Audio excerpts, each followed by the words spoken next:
Welcome to Wrong Time Watch. My name is Kevin, and today we have a comparison video here. Axios Pathfinder in the left hand and Rze Resolute in the right hand. So the Resolute has the Arctic gray dial, and then we have the slate gray on the left hand here with the Axios.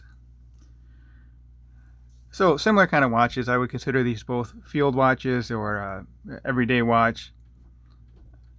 The Rze does have a date and the Axios does not. Also, the Axios is stainless steel and the Rze is grade 2 titanium with a scratch resistant coating. Alright, so a price point here, Axios $329 and the Rze is $469 on bracelet and is $399 on strap. It's a canvas strap that's leather backed. So let's talk about each of these individually. So we'll go over the dimensions on the Axios, looking at 47 lug to lug, 40 case diameter, 12.4 thick, and then lug width is 20, and that does taper down to 18 millimeter. It's a cool bracelet with a mixture of brushed and polished surfaces. Each of the edges of the links here are polished. I've not seen too many other bracelets with that feature.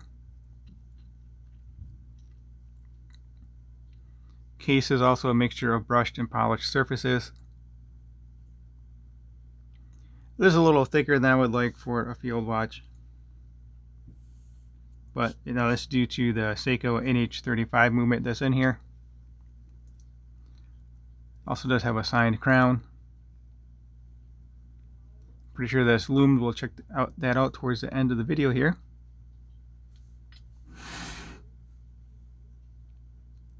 Hopefully you can see that. There we go.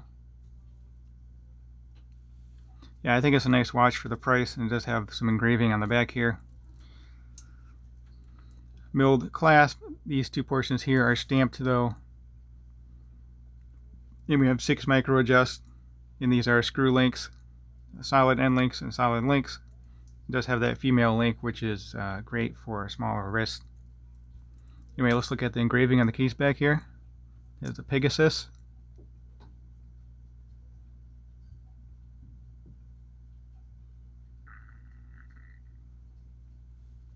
Alright, let's go over the specs of the Rze, then I'll get both of these on wrist. Okay, so the Rze, similar lug to lug, actually a little bit smaller at 46.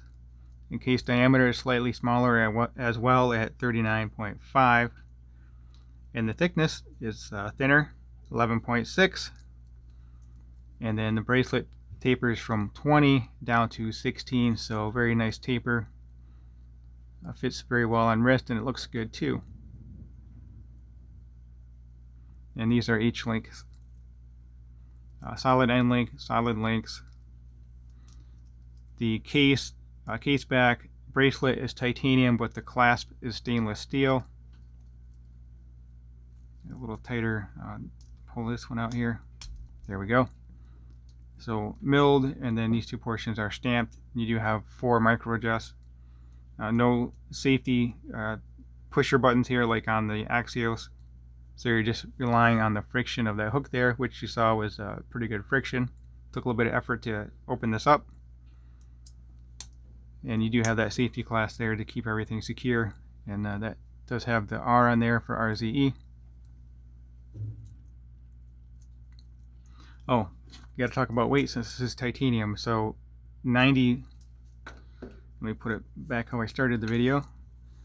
91 grams for the Rze, and then 147 for the Axios. Size for my 6.5 inch wrist. And even without this being a titanium watch, this still feels like a heavy, chunky, beefy watch. This one is rated to 200 meter water resistance though, and the Rze is just rated to 100. 100 is plenty adequate for a field watch. All right, so movement in the RZE, we have Seiko NH35 as well. So same movement in both of these, 6 beats per second. Hand winding and hacking. That was a weird mix up of words there. So the hardness on this is 1,200 HV, so that's the hardness Vickers scale.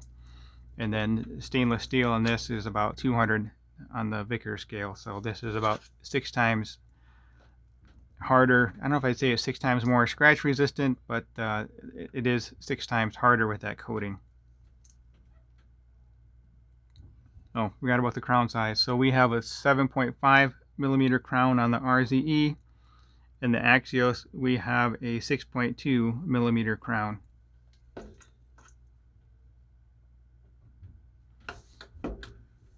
So this case is all brushed, no polishing to speak of. But definitely a nice lightweight field watch for sure. And this does have a screw down crown as well. And of course you have the date. Actually, that reminds me, I can't remember if this has the ghost date or not. So first position, yep, hand winding. Yep, so this does have a ghost date. This is not a true no date movement. For Seiko, it would be the NH38. So this does not have that movement. But then again, it is $329, so not a big deal to me, at least.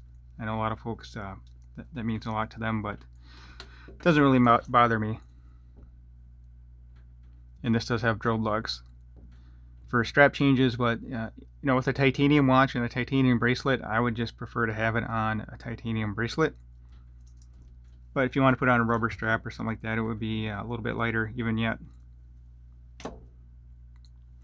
Okay, let me get both of these on wrist, and then we'll close out the video. We'll stay. You know, I didn't show you the back of the RZE. It's pretty plain case back. Nothing too spectacular here. You know, really, if I could get a watch for, say, $40 less, I don't know how much of a premium they charge for an engraved case back like this. Maybe it's only $20. I really don't know. I'd be okay with paying less for a watch for a plain case back. You know, the Rolex, my Rolex Submariner, the case back on that is plain as plain can be. It has no engraving or anything on that. So, okay, let's get the Axios on wrist. It's funny picking this up and then having this on hand. Definitely a weight difference.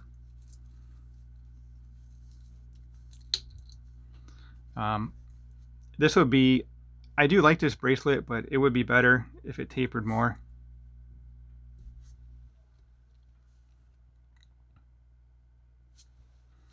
So here it is on my 6.5 inch wrist. And, you know, I'll zoom in and out for each one individually. Sorry about that.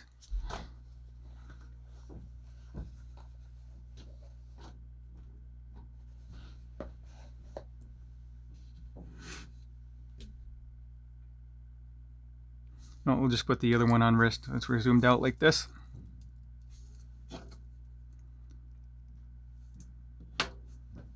Take that back. Let's zoom in and look at the thickness. I don't know if I showed that off yet or not. There we go. Zoom in. You really can't. Sorry, you really can't tell the difference in that.